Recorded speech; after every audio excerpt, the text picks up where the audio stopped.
because Vicky's not here, I'll introduce myself. So, hey, let's get a big round of applause for Kevin Burrow. Come on the stage tonight. Woo! Yeah. Oh, wow, thank you, everyone. Wow, that's so great. It's like I was already here. So, anyways, wow, what a diverse audience we have tonight. I see people that are frozen. That's interesting. I see people. Some people found a date, but not many of you. Okay, that's all right. And I see several guys with hats on. I'm assuming you two haven't got a haircut in a while, so I'm noticing that. Yeah, I know. At the end of this, I mean, really, none of us are going to look better. You know, I mean, we're going to get out of this all looking a little worse than we were. It's going to be like, hey, but I think some people are handling it better than others. I imagine you see some people, it's going to be 6 months from later, and they're going to look at you and be like, oh, how long were you in quarantine? So, anyways, we'll see how it goes. Thank you so much for coming. I know some of you made some great efforts to be here. You had to go all the way to the other room, upstairs.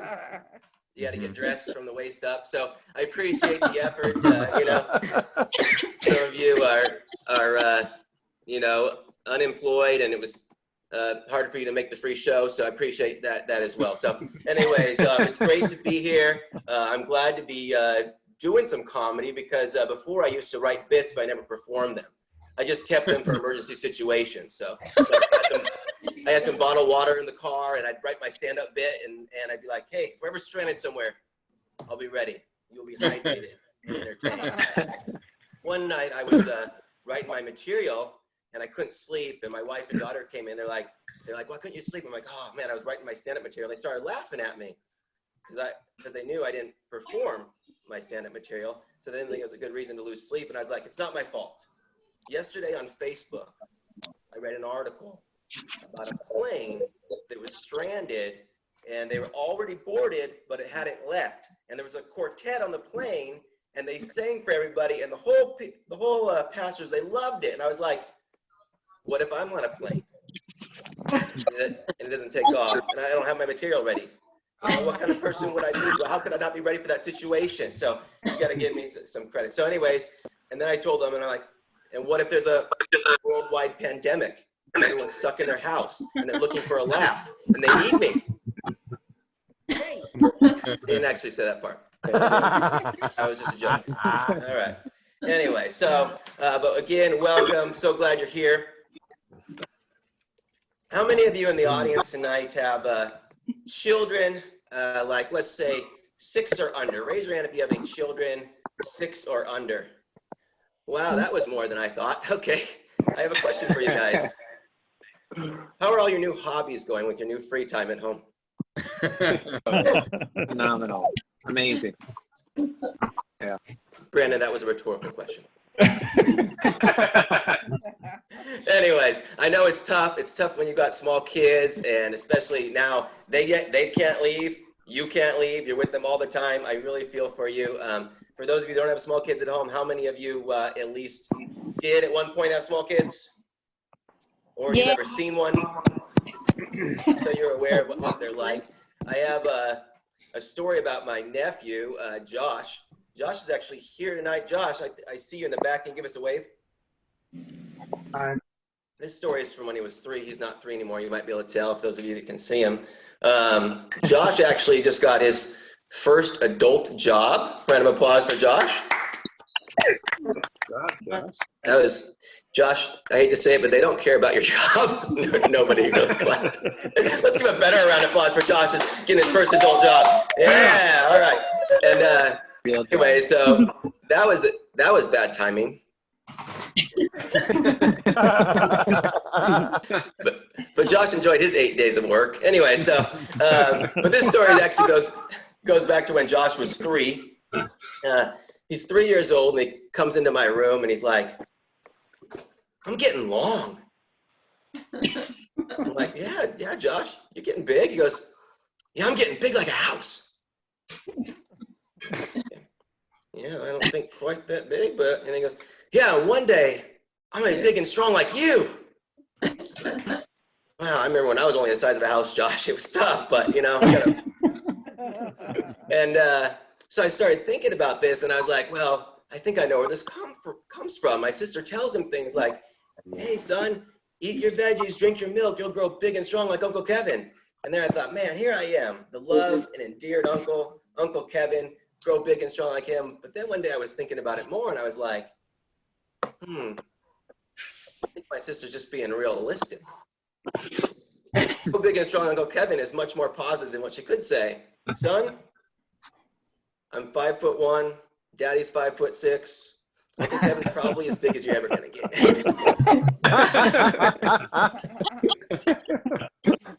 Doesn't matter how much veggies and milk you drink. Sorry, kid. Okay. Anyways, Josh did turn out full-size adult. There he is in the back. It's funny when you're around kids, though. Sometimes you got to do things a little bit differently. You don't want to spoil the surprise, so maybe you spell the words out so they don't understand you. I was listening to a Mitch Hedberg interview. He goes, yeah, my uncle, he always screws it up. He's like, hey, you want to go out to the CAR and smoke some weed? Pause there so the rest of you can process that joke, okay? Anyways, but it's fun. So I'm with the kids. Josh was 3, or Josh was 4, Annie was 3. Annie, give us a little wave. There she is. Those of you that have on gallery view, those of you in speaker view, just believe me, she did wave. You don't have to change the view, but I can tell you she did indeed wave. Anyway, so we're at the kitchen table with them, age 3 and 4, and their dad says, hey, is it time to get out the BREAD? Now, this is before I was married and had kids, and I'm just like, really? The BREAD? I'm like, that's the big prize around here? That's the big treat? What about the CANDY or the ICE cream? Or maybe there's something in the cupboard in front of the GUN. But I'm like, if the kid wants some BREAD, let him eat.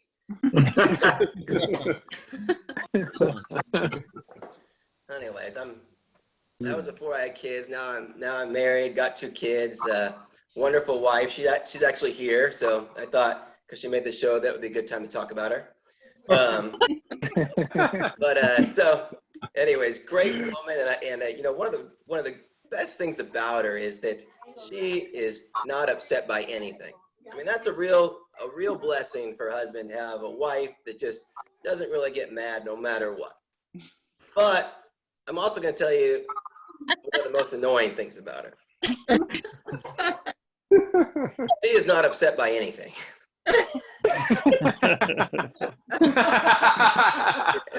That manifests itself in different ways. It sometimes gets combined with her not being upset by anything and her also desire to not get rid of objects that we might use in the future, or that we might want to give to someone that we know in the future, or that we might meet someone in the future that we'll then have to give that item to. We can't get rid of it now.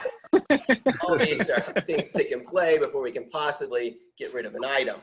This came up recently as we got our new floors done.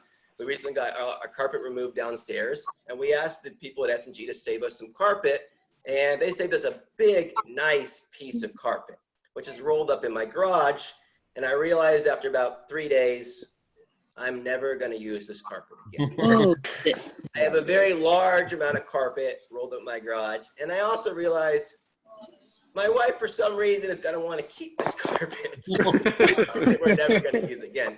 So I had to deal with that. So I had a plan. So I called my neighbor up. I said, hey, he has a truck. I said, hey, are you available tomorrow? I said, what time? We agreed to meet.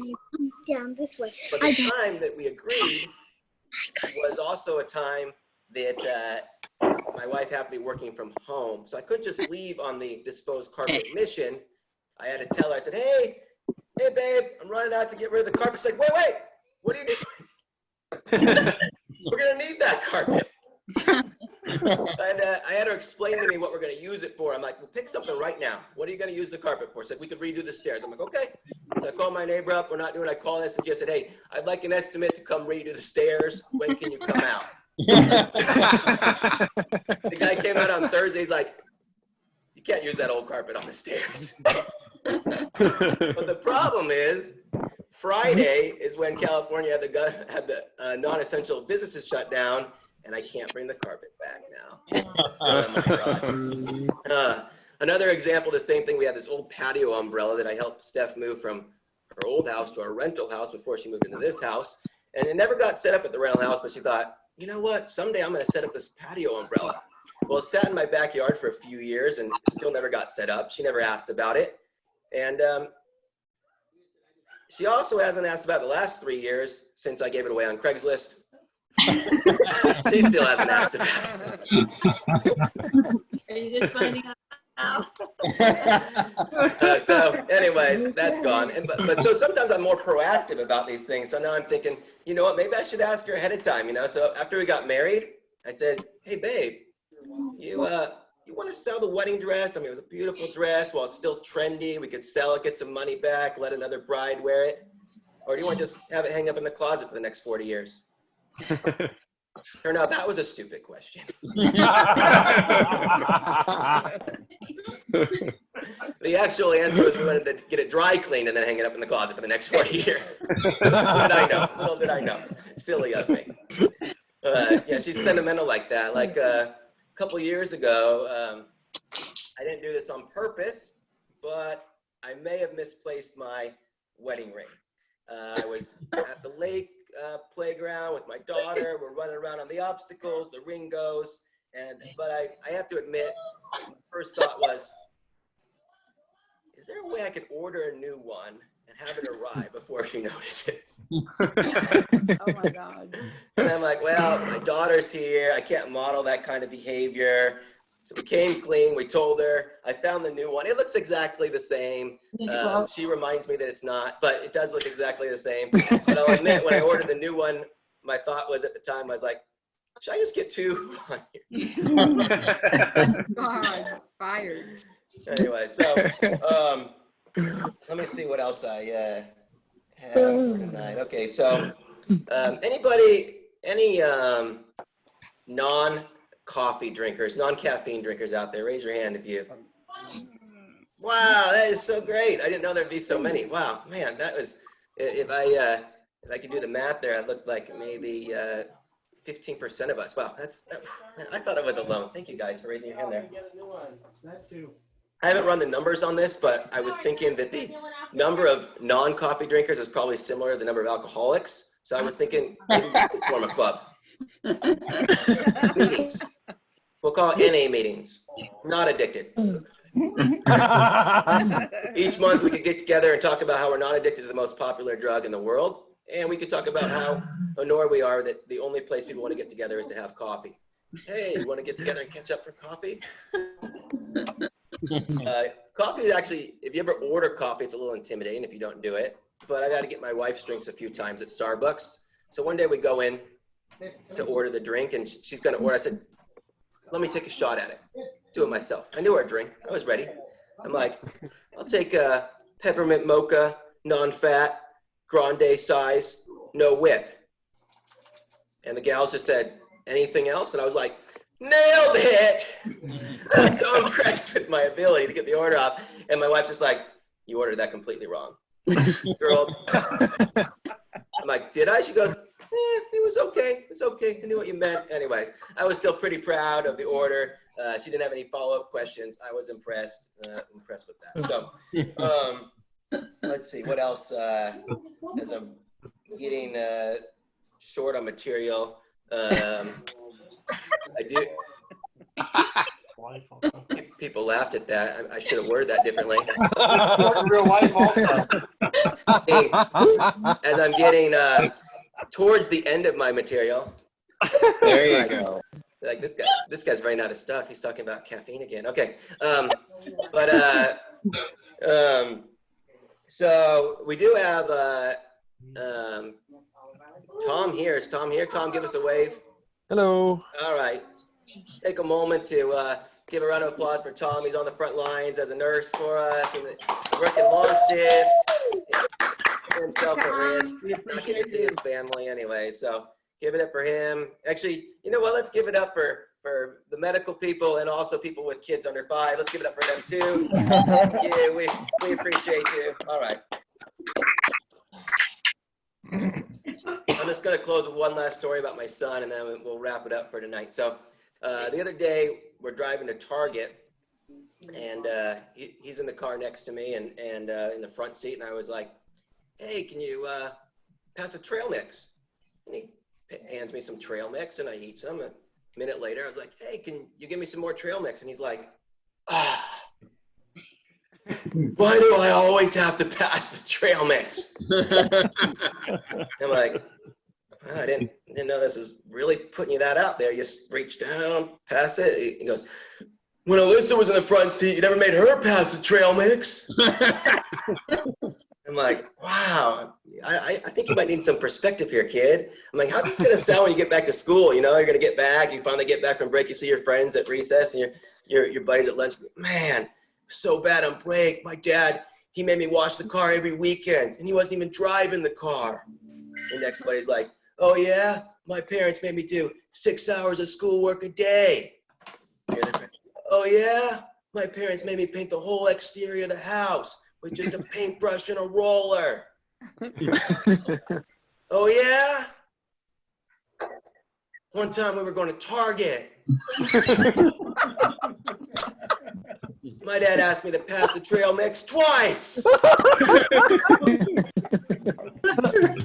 right, that's all I got for tonight. Thanks for coming. Sorry about all the delays. Try this again another time, and we'll let Vicky host it.